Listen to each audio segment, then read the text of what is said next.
ಸ್ವಾಮೀಜಿಗಳ ಪಾದಾರವಿಂದಕ್ಕೆ ನಮಸ್ಕರಿಸುತ್ತಾ ಅತಿ ದೊಡ್ಡ ಸಂಖ್ಯೆಯಲ್ಲಿ ಸೇರಿರ್ತಕ್ಕಂಥ ನಮ್ಮ ಸಮಾಜ ಬಾಂಧವರು ಎಲ್ಲರನ್ನೂ ನಮಸ್ಕರಿಸುತ್ತಾ ನಾಲ್ಕು ಮಾತುಗಳನ್ನು ಆಡಬೇಕು ಅಂಥೇಳಿ ಉದ್ದೇಶ ಪಡ್ತಾ ಇದ್ದೀನಿ. ಪೂಜ್ಯ ಗುರುಗಳು ನನಗೆ ಭಾಳ ಬೇಕಾದವರು, ಅದು ಬಹುಶಃ ಭಾಳ ಜನಕ್ಕೆ ಗೊತ್ತಿದೆ. ನಾನು ಇತ್ತೀಚೆಗೆ ಸಾರ್ವಜನಿಕ ಜೀವನದಲ್ಲಿ ಅಥವಾ ರಾಜಕೀಯ ಜೀವನದಲ್ಲಿ ನಿವೃತ್ತಿ ತೆಗೆದುಕೊಳ್ಳೋ ರೀತಿಯಲ್ಲಿ, ನಿವೃತ್ತಿ ಅಂತೇನು ಘೋಷಣೆ ಮಾಡಿಲ್ಲ, ರೀತಿಯಲ್ಲಿ ನಾನು ಯಾವುದೂ ಸಾರ್ವಜನಿಕ ಸಮಾರಂಭಗಳಿಗೆ ಬರೋದಕ್ಕೆ ಮುಂಚಿನ ಹಾಗೆ ಉತ್ಸುಕನಾಗಿಲ್ಲ. ಆದರೆ ಪೂಜ್ಯ ತರಳಬಾಳು ಸ್ವಾಮೀಜಿಯವರು ಪರವಾಗಿ ನನ್ನ ಮನೆಗೆ ಬಂದವರು ಗುರುಗಳು ಹೇಳಿದ್ದಾರೆ ನೀವು ಬರಬೇಕಂತೆ ಅಂತ ಅಂದರು. ಗುರುಗಳು ಅಷ್ಟು ಸುಲಭಕ್ಕೆ ನನ್ನನ್ನು ಕರೆಯೋದಿಲ್ಲ. ಅವರಿಗೂ ಗೊತ್ತು ನನ್ನ ತಾಪತ್ರಯ ಏನು ಅಂತ. ಆದರೆ ಅವ್ರ ಮಾತನ್ನು ಮೀರಕ್ಕಾಗೋದಿಲ್ಲ ಅಂಥೇಳಿ ಇವತ್ತು ನಿಮ್ಮೆದುರಿಗೆ ಬಂದು ನಿಂತಿದ್ದೇನೆ. ನಿಮ್ಮನ್ನು ನೋಡಿದಾಗ ನನಗೆ ಯಾವುದೋ ಸ್ವಲ್ಪ ಉತ್ಸಾಹ ಬರ್ತಾ ಇದೆ ಅಂತ ಅನ್ನಿಸ್ತಾ ಇದೆ. 4 ಮಾತಾಡ್ತೇನೆ. ಬಂಧುಗಳೇ, ಇವತ್ತು ಯಾವ ದಿವಸ? ಇವತ್ತು ಜನವರಿ 26. ಈ ದೇಶಕ್ಕೆ ಗಣರಾಜ್ಯ ಬಂದ ದಿವಸ. ಗಣರಾಜ್ಯ ಘೋಷಣೆಯಾಗಿ 77 ವರ್ಷಗಳು ಆಗೇ ಹೋಯಿತು. ಅದರ ಬಗ್ಗೆ ಒಂದು ಸ್ವಲ್ಪ ನಾವು ವಿಶ್ಲೇಷಣೆ ಮಾಡಬೇಡ್ವಾ? ಅದರ ಬಗ್ಗೆ ಚರ್ಚೆ ಮಾಡಬೇಡ್ವಾ? ಆಗು ಹೋಗುಗಳ ಬಗ್ಗೆ ನಮ್ಮ ಗಮನ ಏನು ಅಂಥೇಳಿ ತಿಳ್ಕೊಳ್ಳೋದು ಬೇಡವಾ? ನಾನು ಹಿಂದೆ, ಬಹಳ ವರ್ಷಗಳ ಹಿಂದೆ ಇದೇ ವೇದಿಕೆ ಬೇರೆ ಕಡೆ ತಯಾರಾದಾಗ, ಬಹುಶಃ ಬೀರೂರಲ್ಲಿರಬೇಕು, ನಿಮ್ಮೆದುರಿಗೆ 1-2 ಪ್ರಶ್ನೆ ಇಟ್ಟಿದ್ದೆ, ಅಥವಾ ನನ್ನ ಮನಸ್ಸಿನ ಭಾವನೆಗಳನ್ನು ವ್ಯಕ್ತ ಮಾಡೋದಕ್ಕೆ ಪ್ರಯತ್ನ ಮಾಡಿದ್ದೆ. ನಾನು ಕೇಳಿದ್ದೆ, ಅವತ್ತು ಹೇಳಿದ್ದೆ, ನೋಡಿ, ಭಾರತದ ಬಗ್ಗೆ ನಾವು ಸ್ವಲ್ಪ ಕಲ್ಪನೆ ಮಾಡ್ಕೋಬೇಕಲ್ವಾ? ಭಾರತದ ಬಗ್ಗೆ ತಿಳ್ಕೋಬೇಕಲ್ವಾ? ನಾನು ನನ್ನ ಜೀವನದಲ್ಲಿ ಬಹಳಷ್ಟು ದೇಶಗಳು, ಬೇರೆ ಬೇರೆ ದೇಶಗಳನ್ನು ಸುತ್ತಿ ಬಂದಿರೋ ಮನುಷ್ಯ. ಪ್ರಪಂಚದ ಬಹಳಷ್ಟು ಭಾಗಗಳಿಗೆ ಹೋಗಿ ಬಂದಿದ್ದೇನೆ. ಆದರೆ ಎಲ್ಲಿ ಹೋದಾಗಲೂ ನನ್ನ ಮನಸ್ಸಿನಲ್ಲಿರುವ ಒಂದು ಪ್ರಶ್ನೆ ಅಲ್ಲಿ ಕೇಳಿದ್ದೇನೆ ನಾನು. ಅಲ್ಲಿ ಪ್ರಶ್ನೆಗಳನ್ನ ಯಾವ ರೀತಿ ಕೇಳ್ತಾ ಇದ್ದೆ ಅಂದರೆ, ಉದಾಹರಣೆಗೆ ನಾನು ಈಜಿಪ್ಟಿಗೆ ಹೋದಾಗ, ಈಜಿಪ್ಟ್ನಲ್ಲಿ ತೋರಿಸೋದೇನು ಪಿರಮಿಡ್ನಲ್ಲಿ ಏನಿರುತ್ತೆ, ಸಾವಿರಾರು ವರ್ಷದ ಹಿಂದೆ ತೀರ್ಕೊಂಡಂಥ ಮನುಷ್ಯನ ದೇಹಗಳನ್ನು ಕೆಡದ ಹಾಗೆ ಇಟ್ಟಿದ್ದಾರೆ. ನೋಡಕ್ಕೆ ಹೋಗಿದ್ದೆ ನಾನು, ನೀವು ಭಾಳಷ್ಟು ಜನ ಹೋಗಿರ್ಬೋದು. ಅದನ್ನು ನೋಡಿದೆ, ಮಮ್ಮಿ ಅಂತ ಕರೀತಾರೆ ಅದನ್ನು ಅವರು. ಅದನ್ನು ನೋಡು ಹೊರಗೆ ಬರ್ತಾ ಇರಲಿಕ್ಕೆ ನಾನೊಂದು ಪ್ರಶ್ನೆ ಕೇಳಿದೆ. ಇದು ಸುಮಾರು 2-3 ಸಾವಿರ ವರ್ಷದ ಹಳೆಯದು ದೇಹ ಇಟ್ಟಿದ್ದೀರಾ ಇಲ್ಲಿ? ಹೌದು. ಅಂದರೆ 2-3 ಸಾವಿರ ವರ್ಷದ ಹಿಂದೆ ಇಲ್ಲಿ ಒಳ್ಳೆ ಬಹಳ ವೈಜ್ಞಾನಿಕವಾಗಿ ಮುಂದುವರೆದ ದೇಶ ಇದಾಗಿತ್ತಲ್ವಾ? ಹೌದು. ಒಂದು ಸತ್ತ ಪ್ರಾಣ ಹೋದಂಥ ಶರೀರವನ್ನು ಕೆಡದ ಹಾಗೆ ಸಾವಿರಾರು ವರ್ಷ ಇಡುವಷ್ಟು ವೈಜ್ಞಾನಿಕವಾಗಿ ಮುಂದೆ ಹೋಗಿತ್ತು. ನಾನು ಅಲ್ಲಿದ್ದಂಥವ್ರಿಗೆ 1-2 ಪ್ರಶ್ನೆ ಕೇಳ್ಬೋದ? ನಾನು ಒಂದೇ ಕೇಳಿ ಅಂದರು. ಆಗ 2-3 ಸಾವಿರ ವರ್ಷದ ಕೆಳಗೆ ಈ ದೇಶದ ಜನ ಯಾವ ಭಾಷೆ ಮಾತಾಡ್ತಾ ಇದ್ರು, ಈಗಲೂ ಅದೇ ಭಾಷೆ ಮಾತಾಡ್ತೀರಾ ಅಂತ ಕೇಳಿದೆ. ಇಲ್ಲ ಅಂದರು. ಈಗ ನಾವು ಬೇರೆ ಭಾಷೆ ಮಾತಾಡ್ತೀವಿ ಅಂದರು. ಆಗ ನೀವು ನಿಮ್ಮ ಈ ಭಾಗದ ಜನ ಯಾವುದೋ ದೇವರನ್ನ ಪೂಜೆ ಮಾಡ್ತಾ ಇದ್ರಲ್ಲ, ಅದೇ ದೇವ್ರನ್ನ ಈಗಲೂ ಪೂಜೆ ಮಾಡ್ತೀರಾ ಅಂತ ಕೇಳಿದೆ. ಇಲ್ಲ ಇಲ್ಲ ಇಲ್ಲ, ಹೋಯ್ತು ಅದೆಲ್ಲ ಅಂದರು. ಹೋಗಲಿ, ನಿಮ್ಮ ಜನ, ಅದರಲ್ಲೂ ಪರ್ಟಿಕ್ಯುಲರ್ ಆಗಿ ಹೆಣ್ಣು ಮಕ್ಕಳು ಹಾಕ್ಕೊಳ್ಳೋ ಬಟ್ಟೆ, ಮೈ ಮೇಲೆ ಹಾಕ್ಕೊಳ್ಳೋ ಬಟ್ಟೆ ಅವತ್ತೇನು ಹಾಕೋತಾ ಇದ್ರು, ಇವತ್ತು ಅದನ್ನೇ ಹಾಕೋತಾರ ಅಂತ ಕೇಳಿದೆ. ಛೇಚೆ ಎಲ್ಲರೂ ಉಂಟಾ ಸರ್ ಅಂದರು. ಅಂದರೆ ಯಾವುದೂ ಇಲ್ಲ, ಎಲ್ಲ ಹೋಯ್ತು. ಯಾಕೆ ಹೋಯ್ತು ಅಂತ ಕೇಳಿದೆ. ಯಾಕೆ ಬಿಟ್ಬಿಟ್ರಿಂದೆ? ಇಲ್ಲ, ಬೇರೆ ಸಂಸ್ಕೃತಿಗಳು ನಮ್ಮ ಮೇಲೆ ಆಕ್ರಮಣ ಮಾಡಿದ್ವು, ನಮ್ಮ ಸಂಸ್ಕೃತಿ ಎಲ್ಲ ಹೋಗೇ ಬಿಡ್ತು ಅಂದರು. ಇದು ಬರೀ ಈಜಿಪ್ಟಿಂದ ಒಂದೇ ಕಥೆ ಅಲ್ಲ. ಪ್ರಪಂಚದ ಯಾವುದೇ ದೇಶಕ್ಕೆ ಹೋಗಿ ನೀವು, ಯಾವುದೇ ದೇಶ, ಇದು ಅದು ಅಂತಿಲ್ಲ, ಅವ್ರನ್ನ ಕೇಳಿ 2000 ವರ್ಷದ ಕೆಳಗೆ, 3000 ವರ್ಷದ ಕೆಳಗೆ ನೀವು ಹೇಗಿದ್ದೀರಿ, ಇವತ್ತು ಹೇಗಿದ್ದೀರಾ ಅಂತ. ಇಲ್ಲ, ಎಲ್ಲ ಬದಲಾವಣೆ ಆಯಿತು. ಯಾರಿಗೆ ಈ ಪ್ರಶ್ನೆ ಕೇಳಿ, ಹೊಸ ಸಂಸ್ಕೃತಿ ನಮ್ಮ ಮೇಲೆ ಆಕ್ರಮಣ ಮಾಡ್ತು, ನಾವು ಬದಲಾಗಿ ಬಿಟ್ಟೆವು ಅಂತ ಹೇಳ್ತಾರೆ. ಆದರೆ ಭಾರತದ ನೋಡಿ, ಭಾರತ ಸುಮ್ಮನೆ ಒಂದು ನೆನಪಿಗೆ ಹೇಳ್ತೀನಿ ನಾನು. ಮಹಾಭಾರತ ಯುದ್ಧ ಆಯಿತು ನಮ್ಮ ದೇಶದಲ್ಲಿ. ಯಾಕಾಯಿತು? ಬಹಳಷ್ಟು ಕಾರಣಗಳಿದ್ದಾವೆ. ಅದರಲ್ಲಿ ಒಂದು ಪ್ರಮುಖ ಕಾರಣ, ದ್ರೌಪದಿ ಹುಟ್ಟಿದ್ದ ಸೀರೆಯನ್ನ ದುಶ್ಯಾಸನ ಸೆಳೆದ ಅಲ್ವಾ? ಅದೆಲ್ಲ ಬಿಡೋಣ, ಯುದ್ಧ ಅದೆಲ್ಲ. ಆದರೆ ಮಹಾಭಾರತ ಆಗಿ ಸುಮಾರು 5000 ವರ್ಷ ಆಯಿತು ಅಂತ ಹೇಳ್ತಾರೆ. 5000 ವರ್ಷದ ಕೆಳಗೆ ಭಾರತದ ಹೆಣ್ಣು ಮಕ್ಕಳು ಸೀರೆ ಉಡ್ತಾ ಇದ್ದರು. ಇವತ್ತು ಇಲ್ಲಿ ಕೂತಿರೋರೆಲ್ಲ ಹೆಣ್ಮಕ್ಳು ನೋಡ್ಕೊಳ್ಳಿ, ನೀವೆಲ್ಲ ಸೀರೆನೇ ಉಟ್ಟಿರೋದು. ಬಹಳಷ್ಟು ಜನ ಬದಲಾವಣೆ ಆಗಲಿಲ್ಲ.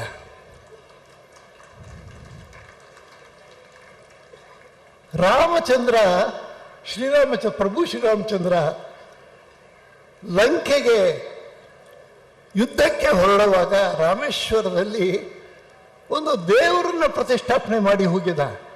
ನಾವು ಹೋಗಿ ಪೂಜೆ ಮಾಡಿ ಬರ್ತೇವೆ ಅಲ್ಲಿ. ಯಾವುದದು? ಪೂಜ್ಯ ಶಿವಲಿಂಗ.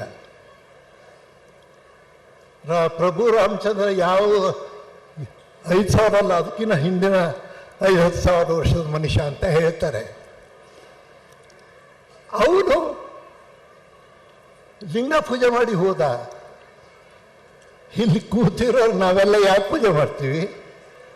ಅದೇ ಲಿಂಗವನ್ನು ಪ್ರಭು ನಾವು ಪೂಜೆ ಮಾಡ್ತೇವೆ. ಕನ್ನಡ ಭಾಷೆ ಹೆಮ್ಮೆಯಿಂದ ಹೇಳ್ಕೊತೀವಿ ನಾವು ಕನ್ನಡಿಗರು, ನಮ್ಮ ಭಾಷೆ ಕನ್ನಡ. ಸ್ವಲ್ಪ ನೀರು, ಕನ್ನಡಿಗರು ನಾವು.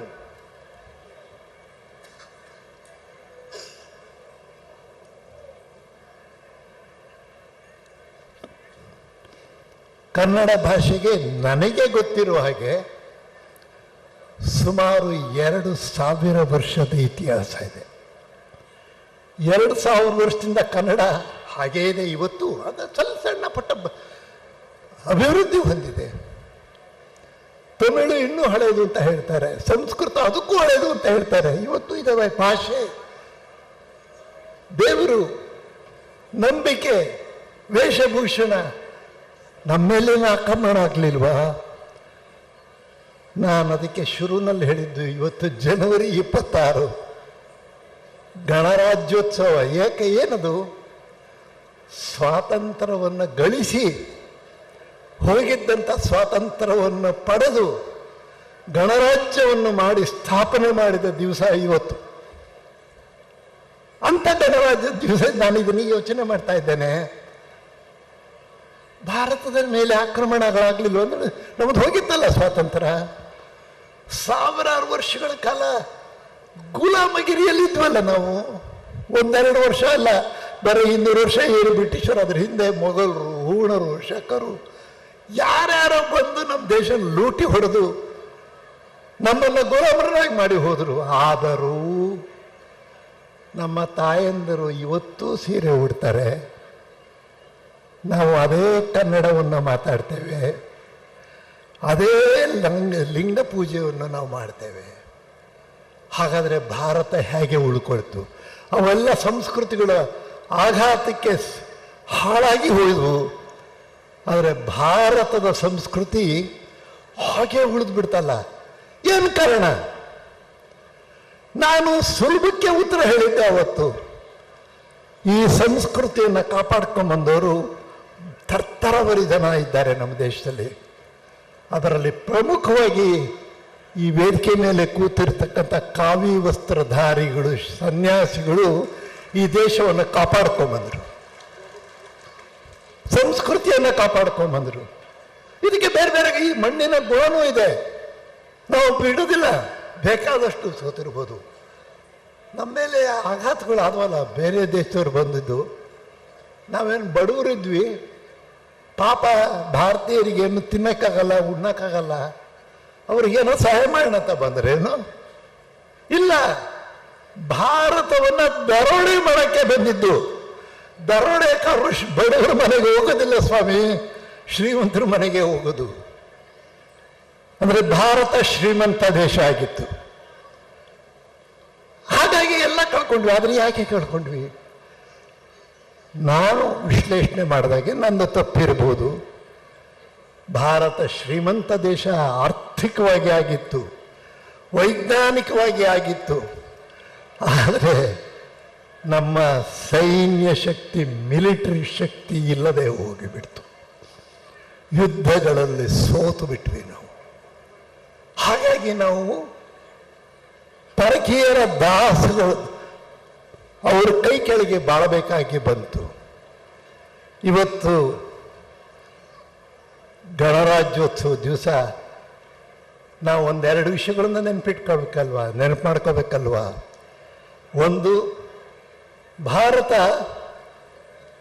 ಬಹಳ ಹಿಂದೆ ಅಲ್ಲ, ಸ್ವಲ್ಪ ಕಾಲದ ಹಿಂದೆ, ಅಥವಾ ನಮ್ಮ ಮೂಲ ಪುರುಷರುಗಳು ಬಹಳ ಉನ್ನತ ಮಟ್ಟದಲ್ಲಿದ್ದರು, ವಿದ್ಯಾವಂತರಿದ್ದರು, ವೈಜ್ಞಾನಿಕವಾಗಿ ಮುಂದೆ ಹೋಗಿದ್ರು. ಯಾರಿಗೆ ಯಾವ ದೇಶದಲ್ಲಿದೆ ಸ್ವಾಮಿ?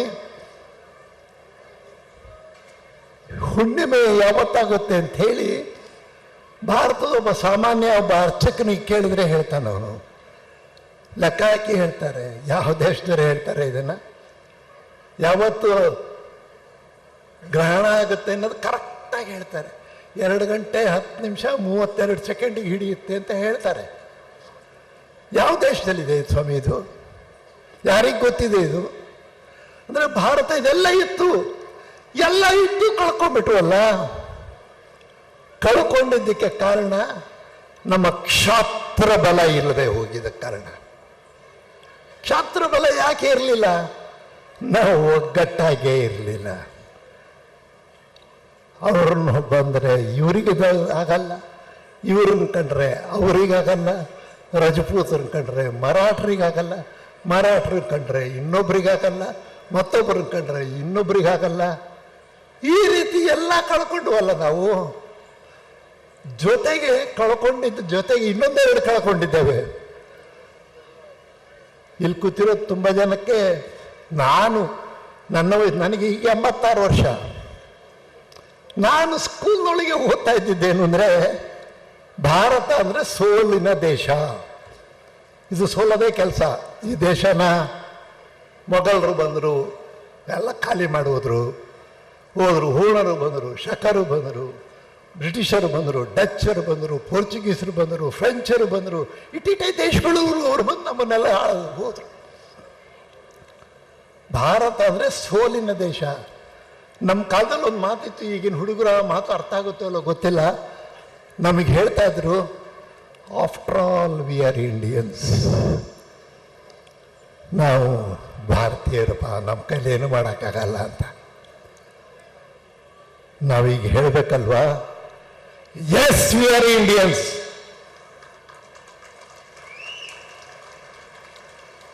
ಇದನ್ನು ಹೇಳುವಾಗ ಒಂದೆರಡು ವಿಷಯ ನಮಗೆ ಗೊತ್ತಾಗಬೇಕಲ್ವಾ.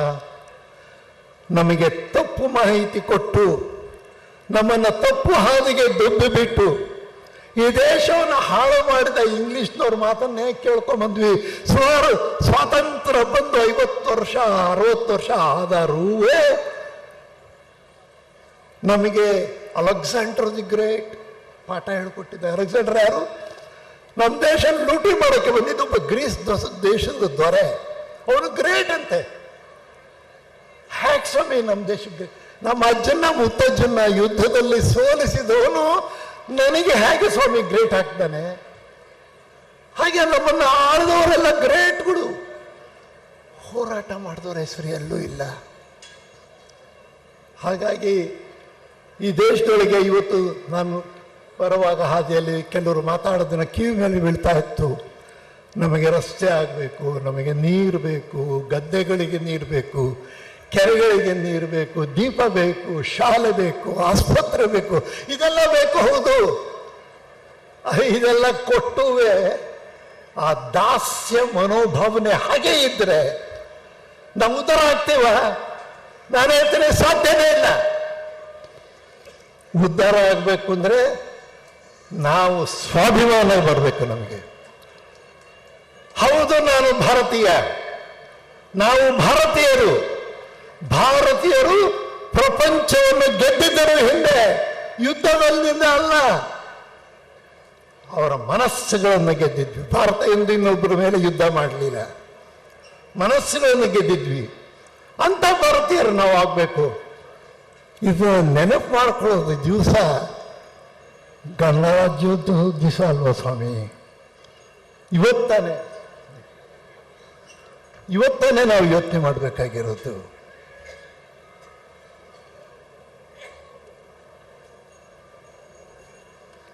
ಗಣರಾಜ್ಯೋತ್ಸವ ದಿವಸ ಅಲ್ಲದೆ ಬೇರೆ ಯಾವುದು ಒಳ್ಳೆ ದಿವಸ ಇದೆ?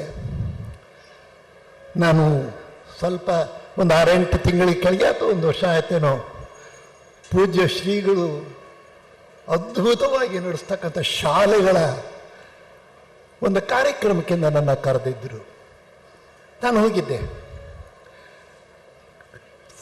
ಸಭೆಗೆ ಹೋಗೋದಕ್ಕೆ ಮುಂಚೆ ಪೂಜ್ಯ ಶ್ರೀಗಳು ನನ್ನನ್ನು ಕೇಳಿದ್ರೆ, ಏನು ಭಾಷಣ ಮಾಡ್ತೀರಾ ಇವತ್ತು ಅಂತ ಮಕ್ಕಳಿಗೆ. ಇನ್ನು ಯೋಚನೆ ಮಾಡ್ತಾ ಇದ್ದೀನಿ ಬುದ್ಧಿಯಿಂದ. ಇಲ್ಲ, ನೀವು ಹಿಂದೆ ಒಂದು ಮಾತನ್ನು ಹೇಳಿದ್ರಲ್ಲ, ಅದನ್ನ ಯಾಕೆ ಹೇಳಬಾರ್ದು ಅಂದರು. ಏನದು? ಅದೇನೆ, ಭಾರತಕ್ಕೆ ಸ್ವಾತಂತ್ರ್ಯ ಬಂದದ್ದು ಆಗಸ್ಟ್ 15, ಗಣರಾಜ್ಯೋತ್ಸವ ಮಾಡಿಕೊಂಡಿದ್ದು ಜನವರಿ 26. ಆಗಸ್ಟ್ 15 ಸ್ವಾತಂತ್ರ್ಯ ಬಂದರೆ ಅಂದರೆ ಇಲ್ಲದ್ದು ಬಂತು, ಹೋಗಿತ್ತಲ್ಲ, ಯಾವಾಗ ಹೋಗಿತ್ತು ಅಂತೇಳಿ ಹಿಂದೆ ಕೇಳಿದ್ದೆ. ಅದನ್ನು ಮಕ್ಕಳಿಗೆ ಕೇಳಿ ಅಂತ ಹೇಳಿದ್ರು ಸ್ವಾಮೀಜಿಯವರು. ನಾನು ಕೇಳಿದೆ, ಮಕ್ಕಳೆಲ್ಲ ತಬ್ಬಿ ಬಾಗ್ಬಿಟ್ರು. ಯಾವತ್ತು ಹೋಗಿತ್ತು? ನಿಮ್ಮಲ್ಲಿ ಯಾರಿಗಾರ ಗೊತ್ತಿದೆಯಾ? ಇಲ್ಲ, ಗೊತ್ತಿರಕ್ಕೆ ಸಾಧ್ಯ ಇಲ್ಲ. ನಿಜ ಹೇಳಬೇಕು ಅಂದರೆ ನನಗೂ ಗೊತ್ತಿಲ್ಲ. ಆದರೆ ಹೋಗಿತ್ತು. ಆ ಹೋಗಿದ್ದಂಥ ಸ್ವಾತಂತ್ರ್ಯ ಯಾಕೆ ಹೋಗಿತ್ತು ಅಂತ, ನಮ್ಮ ದಾಸ್ಯ ಮನೋವೃತ್ತಿ. ಆ ಮೊಘಲರ ಜೊತೆಗೆ ಹಿಂದೂ ರಾಜರುಗಳಿದ್ರಂತೆ. ಅವರು ಭಾರತದ ಪರವಾಗಿ ಹೋರಾಟ ಮಾಡುವ ಶಿವಾಜಿಯ ವಿರುದ್ಧ ಹೋರಾಟ ಮಾಡಿದ್ರಂತೆ. ಶಾಬಾಷ್!